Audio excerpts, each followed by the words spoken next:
चले, पहली बात ये जो हम कर रहे हैं जिन्हीं पीडीएम में जो इस वक्त फूट पड़ी हुई है, जिसमें आप देख रहे हैं कि खैबर पख्तूनख्वा के गवर्नर साहब जो कि करीबी रिश्तेदार हैं मौलाना फजलुर रहमान साहब के, उनके हवाले से पहले आया कि अवामी नेशनल पार्टी ने खदशात का इज़हार किया, फिर पीपल्स पार्टी के भी थे, लेकिन अब तो नून लीग के आ गए। तो सिद्दीक जान, ये तो अब सेमिनार्स तक बात पहुंच गई है।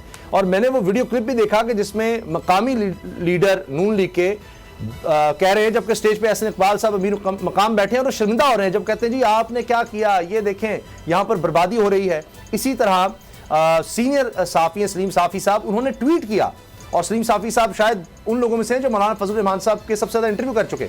उन्होंने ट्वीट किया कि जी मैंने 24 घंटे गुजारे हैं साफ़ियों से, कारोबारी हज़रात से, सियासतदानों से, ब्यूरोक्रेट से, जिनसे भी मिला। वो कहते हैं कि जी मैं ये आपको वाज़ेह तौर पर कह रहा हूँ यकीन के साथ कि इससे ज़्यादा करप्शन नहीं थी, करप्शन के रिकॉर्ड टूट गए हैं खैबर पख्तूनख्वा में।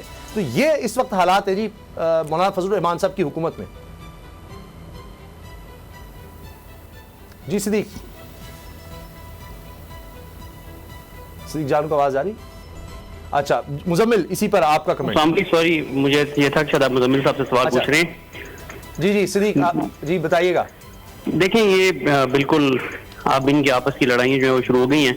अगर शॉर्ट है हमारे पास तो वो जरा शॉर्ट भी चलाइएगा और उस पर भी हम बात करते हैं। लेकिन आपने शुरू में एक टॉपिक बहुत इंपॉर्टेंट उठाया था गूगल वाला, तो मैं जरा मुजम्मिल साहब से पूछना चाहता हूँ। आपने जो बात की नहीं सकता कि हम वो फिर चलाएं ना, क्योंकि आपने कहा है तो हम आपको आसमा अरबाब आलमगीर पीपल्स पार्टी की रहनुमा है, उनका पहले आपको शॉर्ट सुनवा देते हैं। यानी एक छोटा सा क्लिप है कि वो क्या कह रही है, जरा देखिए। ये जी गवर्नर साहब ने दुकान लगाई हुई है। जी सिद्दीक क्या कहेंगे? देखिए, इससे पहले आपने देखा था कि नून लीग की तरफ से भी यही बात आई थी जब नून लीग के जो रहनुमा हैं उन्होंने पार्टी की आदत से मुतालबा किया था कि गवर्नर जो केपी के हैं उनको हटाया जाए। और जो नून लीग के सूबाई रहनुमा हैं इख्तियार वली, उन्होंने कहा था कि हमारे सूबे में जो है वो गवर्नर राज नाफिज है। और इन्होंने जो है वो जो ये गुलाम अली हैं, इनके हवाले से उन्होंने बहुत सख्त जो है वो बातें की थी। उन्होंने कहा कि जो इक़्तिदार के मज़े जो हैं वो इत्तेहादी लूट रहे हैं और हमारे जो कारकुन हैं वो सिर्फ मुंह देख रहे हैं।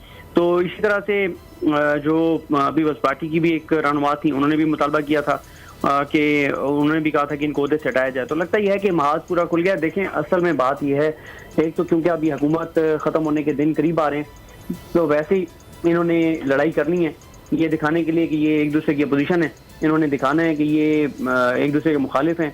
ये नूरा कुश्ती भी हो सकती है, ये फिक्स मैच भी हो सकता है कि ये लड़ाई झगड़े वाला। इसी के मसला लड़ाई होती है, अवाम इशू पर नहीं होती। लड़ाई होती है अब होगा ये जब आप इसकी तहकीक करेंगे, पता चलेगा कि कोई ना कोई ओहदा होगा, किसी और को देने का कहा गया होगा, किसी और को दे दिया गया होगा, नौकरियों के ऊपर लड़ाई होगी, जाती मफाद के ऊपर लड़ाई होगी, कोई अवामी इशू के ऊपर जो है वो लड़ाई नहीं होगी। तो ये इनके मसाइल हैं, इनका कोई अवामी इशू नहीं है। तो बाकी इस पे भी मुजम्मिल साहब से पूछें। लेकिन मेरा सवाल था मुजम्मिल साहब से कि जो कुछ ये गूगल ने किया है, तो ये पाकिस्तान के अंदरूनी मामलात में मुदाखलत तो नहीं है, और हम क्या कर सकते हैं गूगल के खिलाफ इस हवाले से? अगर आपको ये वीडियो पसंद आई है तो हमारा चैनल सब्सक्राइब करें और बेल के बटन पर क्लिक करें। बिपरजॉय तूफान के खतरात कराची के साहिल तक पहुंच गए। समुद्री तूफान और शदीद बारिशों में नुकसान से बचने के लिए आवाम ये एहतियाती तदाबीर इख्तियार करें। दफा 144 पर अमल करें और हरगिज साहिल का रुख न करें।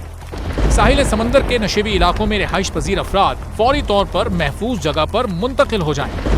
दौरान बारिश और आंधी में गैर जरूरी बाहर निकलने से परहेज करें। तमाम जरूरी अद्वियात प्लास्टिक के बैग में अपने साथ रखें। बिजली के तार और खंभों से दूर रहें और उन्हें हरगिज ना छुएं, ये जानलेवा हो सकती हैं। गाड़ी चलाते हुए एहतियात करें और स्लो ड्राइविंग करें। गाड़ियों और मोटरसाइकिल को बिजली के खंभों के नीचे पार्क मत करें। दरख्तों, साइन बोर्ड और पीएमटी के नीचे खड़े ना हों। जनरेटर या पानी की मोटर को गीला होने से हत्तुल इम्कान बचाएं। सिंध हुकूमत और एनडीएमए की जानिब से अवामी इमदाद के लिए हेल्पलाइन नंबर जारी किए गए हैं। आवाम से गुजारिश है किसी भी इमरजेंसी की सूरत हाल से निपटने के लिए स्क्रीन पर मौजूद इन नंबर्स पर फौरी राब्ता करें। आंधी और तूफान से बचने की दुआ। ए अल्लाह, इसे रहमत बना और इसे अजाब ना बना। ए अल्लाह, इसे नफे वाली हवा बना और नुकसान वाली हवा ना बना।